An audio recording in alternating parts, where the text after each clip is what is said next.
வணக்கம் நண்பர்களே. Madras high court ரெக்ரூட்மெண்ட்ல around ஒரு 392 அப்ராக்சிமேட்டா பாத்தீங்கன்னா ஒரு 400 வேகன்சினே சொல்லலாம். அதற்கு வேலைவாய்ப்பு அறிவிப்பு வெளியாயிருக்கு. ஸோ இதுக்கு போஸ்டிங் சென்னை, மதுரை, கோவை 3 இடத்துல உங்களுக்கு போஸ்டிங் போடுவாங்க. சரிங்களா? அந்த 3 இடத்துல தான் உங்களுக்கு போஸ்டிங்கு. ஸோ அப்ப ஏற்கனவே வெளியான ரெக்ரூட்மெண்ட் என்னங்கன்னு ஒரு சில பேர் கேட்பீங்க. அது மாவட்ட நீதித்துறை வேலைவாய்ப்பு கீழமை நீதிமன்றங்கள்ல, அது மாவட்ட வாரியாகவும் கீழமை நீதிகள் இது ஹைகோர்ட்ல, அது high court branch, high court Madras high court Chennai, அதோட பிரான்ச் மதுரை, அப்புறம் கோயம்புத்தூர். ஸோ இந்த 3 இடங்கள்ல தான் உங்களுக்கு போஸ்டிங் இருக்கும். ஸோ இதுல பாத்தீங்கன்னா எப்பயும் இல்லாத அளவுக்கு இப்போ ஒரு கண்டிஷன் போட்டிருக்காங்க. யாரெல்லாம் விண்ணப்பிக்க முடியாது, அது +2க்கு மேல படிச்சவங்க, உயர்கல்வியை பெருக்கிறவங்க விண்ணப்பிக்க முடியாது அப்படிங்கிற ஒரு நோட்டிபிகேஷன்ல ஒரு இன்ஸ்ட்ரக்ஷனா கொடுத்துருக்காங்க.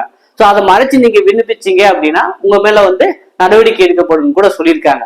ஸோ அப்படின்னா யாரெல்லாம் இப்ப விண்ணப்பிக்கலாம், யார் விண்ணப்பிக்க முடியாது அப்படிங்கிறதா இன்றைய காணொலியில நம்ம டீட்டெயில டிஸ்கஸ் பண்ண போறோம்.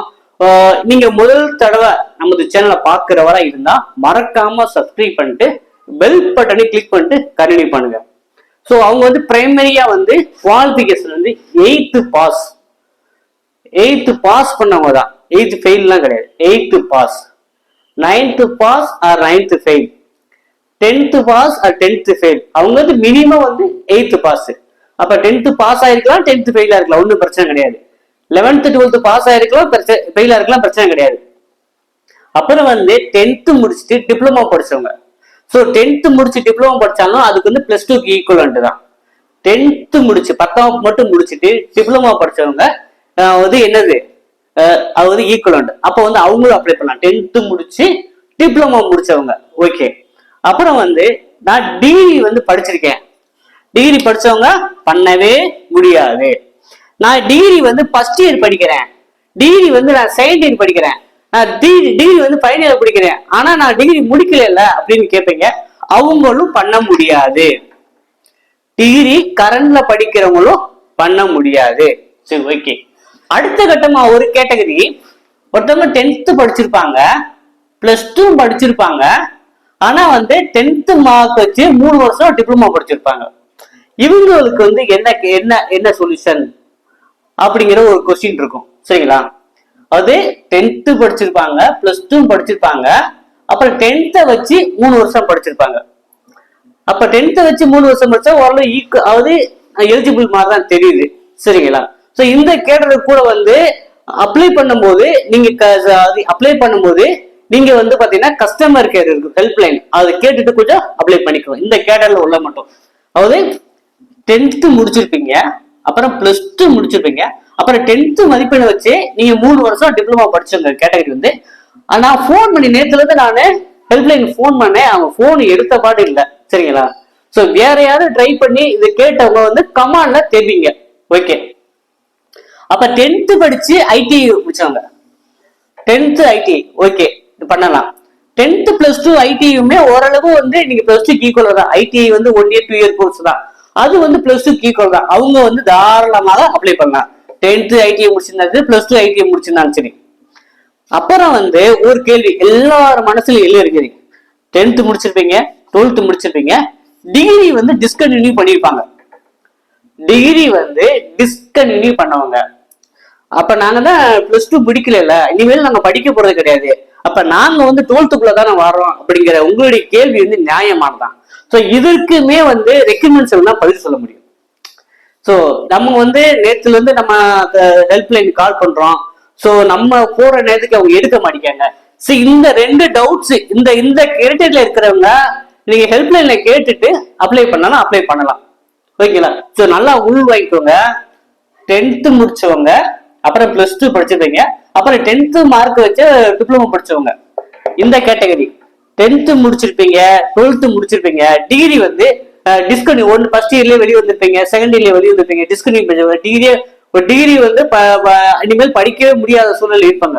அப்ப அந்த கேட்டகரி என்ன பண்ணணும் அப்படிங்கறத நான் ஹெல்ப்லைன்ல கேட்டா நானே வீடியோ பண்ணிடுவேன்.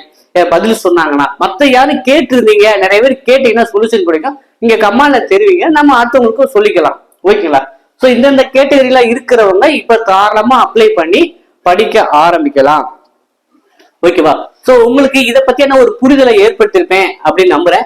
சோ இன்னொரு கிரிட்டீரியா வருவாங்க, அவங்களையும் சொல்லிடுறேன்.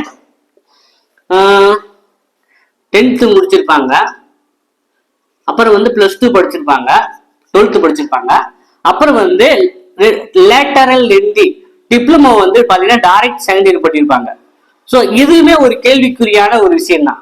அப்போ 10th படிச்சு 10th மார்க் வச்சு டிப்ளமோ 3 வருஷம் படிச்சவங்க, +2 வச்சு அதுக்கப்புறம் லேட்டரல் லெந்தி மூலம் படிச்சவங்க, அப்புறம் வந்து டிகிரியை டிஸ்கண்டினியூ பண்ணவங்க.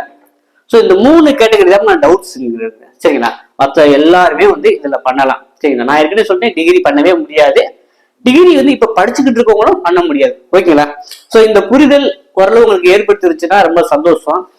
இந்த தகவலை அதாவது உங்களுக்கு 10th மட்டும் முடிச்சிருக்காங்க, 12th மட்டும் முடிச்சிருக்காங்கன்னா இந்த அருமையான வாய்ப்பு உள்ள நுழையிறதுக்கு ஒரு அருமையான வாய்ப்பு. ஏன்னா எல்லாரும் டிகிரி படிச்சவங்க சரிங்களா?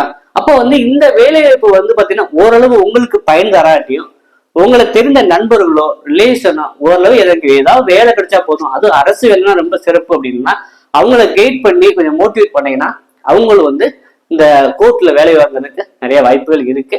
குறிப்பா வந்து பாத்தீங்கன்னா நீங்க டிரைவரா இருக்கீங்க அப்படின்னா உங்களுக்கு 3 மார்க் வந்து கொடுக்குறாங்க. அது ஆபீஸ் அசிஸ்டன்ட்க்கு நீங்க லைட் மோட்டார் வெஹிக்கிள் அந்த லைசன்ஸ் வச்சிருந்தாலே உங்களுக்கு வந்து 3 மதிப்பெண் கொடுக்குறாங்க தனியா. ஓகேங்களா?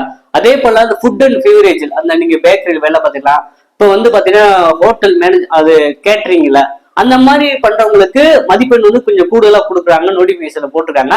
அது சம்பந்தமா நான் அடிஷனலா இன்னொரு காணொலி பண்றேன். ஸோ இந்த காணொலி உங்களுக்கு பயனுள்ளதாக இருக்கும், உங்க நண்பர்களுக்கும் ஷேர் பண்ணுங்க. உங்களுக்கு இது நீங்க அப்ளை பண்ண போறீங்க, எனக்கு வந்து கைட் பண்ணணும், ஸ்டடி மெட்டீரியல் வேணும் படிக்கிறதுக்கு, என் ப்ராக்டிகல் இன்டர்வியூல கைட் பண்ணணும்னு நினைச்சுக்கோன்னா இந்த ஸ்டடி மெட்டீரியல் வேணுங்கிறவங்க இந்த டிஸ்பிளேல வாட்ஸ்அப் சாட் பண்ணீங்க அப்படின்னா உங்களுக்கு டீட்டெயில்ஸ் அனுப்புறேன். நம்ம அகாடமி வந்து பாத்தீங்கன்னா ஸோ ஏனோதானம்லாம் அப்படி இருக்க மாட்டோம். ஒன்ஸ் வந்து நம்ம ஒரு நோட்டிபிகேஷன் எடுத்துட்டோம் அப்படின்னா நீங்க அப்பாயின்மெண்ட் ஆர்டர் வாங்குறதுக்கு கைடு சப்போர்ட் இருக்கும். ஸோ விருப்பம் உள்ளவங்க ஜாயின் பண்ணிக்கலாம். இந்த காணொலி பயனுள்ளதாக இருக்குன்னு நம்புறேன். நம்ம நண்பர்களுக்கும் தேவைன்னா ஷேர் பண்ணுங்க. நன்றி, வணக்கம்.